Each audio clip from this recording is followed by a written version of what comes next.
জীবন মরণ এই শিবপুর মাটি ও মানুষের জন্য আমার জীবনকে আমি উৎসর্গ করেছি। পারবে শিবপুরের জন্য পারবে, তাদের দুর্দিনের সময় তাদের রাজনীতি করেছে, বিএনপিকে ধরে রেখেছে, তাকে আমরা চাই। নরসিংদী ৩ শিবপুর আসনে বিএনপি থেকে মঞ্জুর এলাহীর মনোনয়নের দাবিতে এই বিশাল জনসমাবেশ।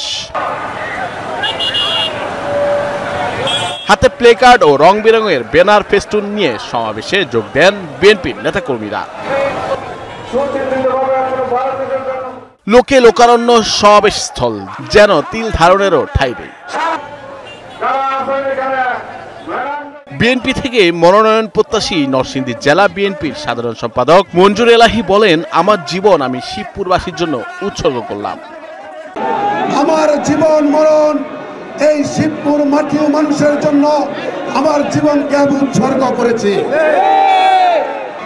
যতদিন বেঁচে আছি, যতদিন বেঁচে থাকবো, শিবপুরের মাটি ও মানুষের কাছ থেকে আমাকে কেউ আলাদা করতে পারবে না, আলাদা হতে দেব না। আমি আপনাদের পাশে ছিলাম, আমি আপনাদের পাশে থাকবো আমরণ।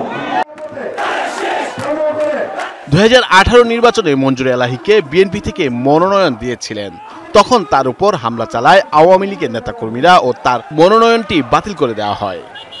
18 সালের নির্বাচনে আপনারা যখন আমার সাথে নির্বাচনী প্রচারণায় নেমেছিলেন, সেই দুলালপুরের ঘটনা, আমাদের প্রচারণার মাঝখানে হঠাৎ করে আওয়ামী সন্ত্রাসী বাহিনী এসে আমাদের 22টা গাড়ি ভেঙেছে, 40টা মোটর সাইকেল ভেঙেছে, আমাদেরকে গুলি করেছে। সেদিন আমাদের প্রাণ নাশের ভয় ছিল, হয়তো আমি সেদিন মারাও যেতে পারতাম, কিন্তু আল্লাহর রহমতে আল্লাহ আমাকে বাঁচিয়ে দিয়েছেন, আপনাদের দোয়ায়, আল্লাহর রহমতে। দ্বিতীয়বার শিবপুর সেই বাঁশবাজার দিমান মার্কেটে দ্বিতীয়বার কিন্তু আমার উপর গুলি হয়েছে। আল্লাহর রহমতে আমি বেঁচে গিয়েছি। সেদিন হয়তো আমার প্রাণ নাশের হুমকি ছিল, সেদিনে কিন্তু আমি মারা যেতে পারতাম। যাই হোক, আমাদেরকে দাবিয়ে রাখতে পারে নাই। আমরা পুলিশের সহযোগিতা চাচ্ছি, কিন্তু সেদিন পুলিশ আমাকে গ্রেফতার করতে আসে।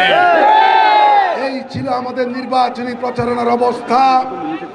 ডিসেম্বরের 30 তারিখে নির্বাচন, 27 তারিখে হাইকোর্ট থেকে কিন্তু আমার নির্বাচন বন্ধ করে দেওয়া হয়েছিল। আমি নির্বাচনের অযোগ্য ঘোষণা করা হয়েছিল, আমাকে আপিল করার সুযোগ দেওয়া হয় নাই। আপনারা জানেন আমি আর নির্বাচন করতে পারি নাই। নির্বাচনের পরে এই যে 42টা গাড়ি ভেঙেছে, 40টা মোটর সাইকেল ভেঙেছে, আমাদের নেতা কর্মীর এই গাড়িগুলি ঠিক করতেও কিন্তু আমাদের 1 কোটি টাকা প্রয়োজন হয়েছিল। 1 মাস সময় লেগেছিল। তারপরও কি আমি আপনাদেরকে ছেড়ে একদিনের জন্য কোথাও লুকিয়েছিলাম? আমি আপনাদের পাশে 1 ঘন্টার জন্য কোথাও কিন্তু যাইনি, আপনাদের পাশে ছিলাম, আমরাও আপনাদের পাশে থাকবো ইনশাআল্লাহ। এই মামলা সংক্রান্ত নির্বাচন এবং নির্বাচনের পরে আন্দোলন সংগ্রাম করতে যে শিবপুর উপজেলায় 35টা মামলা হয়েছে। এই 35টা মামলায় 1000-এরও বেশি আসামি। আজকে 8 বছর যাবত আমি কি আপনাদের এই মামলাগুলি দেখভাল করছি না? আপনাদের বাড়ি বাড়ি খোঁজখবর নেই নাই? আপনাদেরকে জেলখানা থেকে বের করার সহযোগিতা করে নাই? আমি আপনাদেরকে বলেছিলাম, আমার নেতা জনাব তারেক রহমান সাহেব এই শিবপুরের নেতৃবৃন্দকে দেখার জন্য দায়িত্ব দিয়েছেন। আমি আপনাদেরকে বলেছি, আমি বিরোধী দল করি, জাতীয়তাবাদী দল করি, জিয়ার সৈনিক। আপনারা বিরোধী দল করেন, আপনারা কিন্তু জিয়ার সৈনিক। যেহেতু বিরোধী দল করেন, আমার নামে মামলা হতে পারে, আমি জেলে যেতে পারি, আপনার নামে মামলা হতে পারে, আপনিও জেলে যেতে পারেন। কিন্তু একটি কথা পরিষ্কার বলতে চাই, সারা জীবন মামলা খেয়েছেন, জেল থেকে বের হওয়ার জন্য বাবার সম্পত্তি বিক্রি করেছেন। এখন আমি ঘোষণা দিচ্ছি, আপনি মামলা খাবেন, জেলে যাবেন, আপনার বাবার সম্পত্তি বিক্রি করতে হবে না। যদি সম্পত্তি বিক্রি করতে হয়, আমি মঞ্জুর এলাহি সম্পত্তি বিক্রি করে আমি কি আমার কথা রেখেছি? আমাকে গ্রেফতার না করে নরসিংদী জেলা বিএনপিকে ধ্বংস করা যায় না।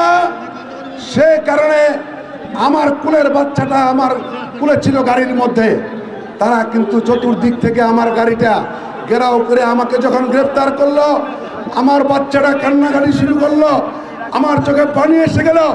তারপরেও কিন্তু তারা আমাকে 1 সেকেন্ডের জন্য তারা বিস্তারিত যায় নাই। আমি 3 মাস জেল খেটেছি এই জাতীয়তাবাদী দলের জন্য। তারপরেও এই নরসিংদী জেলায় শিবপুর উপজেলা সহ এই ফ্যাসিস্ট শেখ হাসিনার আমলে যতগুলো জাতীয় প্রোগ্রাম ঘোষণা করেছে, হাজার হাজার নেতা কর্মী আপনাদেরকে সাথে নিয়ে এই 17 বছর আপনাদেরকে সাথে নিয়ে আন্দোলন সংগ্রামে রাজপথে কিন্তু আমি ছিলাম। আপনাদের কাছে বিবেচনা করে দিলাম, আমার নেতা জনাব তারেক রহমান সাহেবের কাছে আমার উদাত্ত আহ্বান, আপনি দেখে যান, শিবপুরের মাটিতে এসে দেখে যান আজকের জনসমুদ্র। এই জনসমুদ্র কি বলে? যেটা বলে আমরা সেটাই বলি। এলাকাবাসীর একটাই চাওয়া, শিবপুর থেকে মঞ্জুর এলাহির হাতে যেন তুলে দেওয়া হয় ধানের শীষ প্রতীকটি। বিগত দিনে উনি আওয়ামী লীগ সরকারের আমলে নরসিংদী সদর থেকে দুইবারে উপজেলা পরিষদের চেয়ারম্যান জনাব আলহাজ মঞ্জুর এলাহি হয়েছেন। উনি এমন একজন জনপ্রিয় নেতা নরসিংদীর মাঝে, ওনার চেয়ে জনপ্রিয় নেতা নরসিংদীর মাঝে আর একজনও না। আমরা চাই শিবপুরে এমন একজনকে নমিনেশন দেওয়া হোক। এই শিবপুর সদর বহুদিন যাবৎ এটা বিএনপির আসন। এইবারে এমন এক লোককে দেখ, শিবপুরের জনগণ যাকে ভালোবাসে, যাকে দিলে শিবপুরের সিটটা আমরা খালেদা জিয়াকে উপহার দিতে পারবো, এমন একটি লোককে দিলে আমরা খুশি। আমরা চাই যে তারেক রহমান এবং বেগম খালেদা জিয়া যাতে মঞ্জুর এলাহি হিসাবে নমিনেশন দেয় এবং বিপুল বোর্ডে মঞ্জুর এলাহি সাহেব ধানের শীষ মার্কা লিয়ে ইনশাল্লাহ পার্লামেন্টে যাবে। আমরা চাই মঞ্জুর এলাহিকে চাই। মঞ্জুর এলাহি খুব ভালো লোক, তার অনেক জনভক্ত আছে, তাদেরকে আমরা মঞ্জুর এলাহিকে চাই। তারপরে শিবপুরের জন্য পারবে তাদের দুর্দিনের সময় তাদের রাজনীতি করেছে, বিএনপিকে ধরে রেখেছে, তাকে আমরা চাই। আমরা এলাহির চাই শিবপুর থেকে। শিবপুরে শিবপুর থানার লোক, আর নরসিংদী উপজেলায় নির্বাচন করে পাশ করছে, ভালো না হইলে তো আর নরসিংদীর হেরাও চাইছে না। নিজস্ব সিট তো এটাই ওনার নিজস্ব সিট সারা নরসিংদীতে এলে পাশ করছে, ওনার সবসময় পাওয়া যায়, আপনি যে কোনো সমস্যায় যাবেন। 14 নভেম্বর বিকালে উপজেলার ঢাকা সিলেট মহাসড়কের ইটাখোলা মোড়ে উপজেলা বিএনপির সাধারণ সম্পাদক আবু সালেক রিকাবদারের সভাপতিত্বে এই জনসভা ও মিছিল অনুষ্ঠিত হয়। সভায় বক্তব্য দেন জেলা বিএনপির সহসভাপতি তোফাজ্জল হোসেন মাস্টার সহ বিএনপি ও অঙ্গ সংগঠনের নেতৃবৃন্দ। জনসভায় উপজেলার 11টি ইউনিয়ন থেকে বিএনপি ও অঙ্গ সংগঠনের নেতাকর্মীরা অংশগ্রহণ করেন। পরে সভাস্থল থেকে ধানের শীষ প্রতীকের পক্ষে একটি মিছিল বের হয়। নুরুল আফসার, বৈশাখী সংবাদ।